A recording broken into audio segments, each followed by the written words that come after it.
সরকারের সম্মানিত প্রধান উপদেষ্টার কাছে আমরা বিনীত আবেদন জানাবো, অনতি বিলম্বে আপনারা আমাদের বেতন নবম পে কমিশন গঠন করে আমাদেরকে 50% বেতন বৃদ্ধি করার সবিনয় অনুরোধ করছি। আসসালামু আলাইকুম প্রিয় দর্শক, আজকের ভিডিওটা খুবই গুরুত্বপূর্ণ। ভিডিও শেষে গুরুত্বপূর্ণ আলোচনা করা হবে। চলুন সরাসরি ভিডিওতে। পদ বৈষম্য এবং বেতন বৈষম্য অপসারের জন্য সেই সরকারের ব্রিটিশ সরকারের 13টি বছর রাজপথে আমরা আন্দোলন সংগ্রাম করেছি। আমাদেরকে কয়েকটি বারও কর্ণপাত করেনি আমাদের আন্দোলন সংগ্রাম। আজকে আমরা আমাদের দ্রব্যমূল্য একবার নয় 13 বছরে 13 বার বৃদ্ধি পেয়েছে। বারবার আমাদের মুদ্রাস্ফীতি ঘটেছে। আমরা আমাদের কর্মচারীরা যে বেতন পাই, এই বেতনে আমাদের 10 দিন চলে না।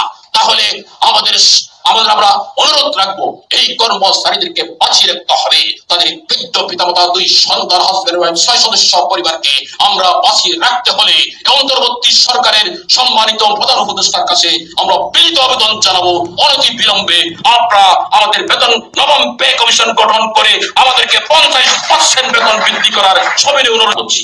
প্রিয় দর্শক, যদি আমাদের ভিডিওটি ভালো লাগে প্লিজ কমেন্ট করে আপনাদের মতামত জানাবেন। প্রত্যেকে ভালো থাকবেন। আল্লাহ হাফেজ।